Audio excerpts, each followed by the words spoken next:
In this video, I will show you how to delete your WeChat channel without any stress. Let me show you how. First thing first, open up your WeChat app. Go ahead and click on me.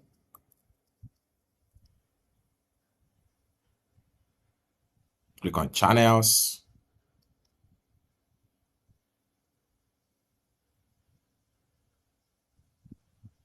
Then click on these three dots from the top.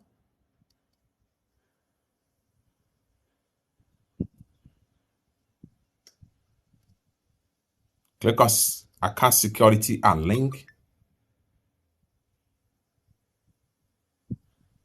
Then go ahead and click on delete channel accounts.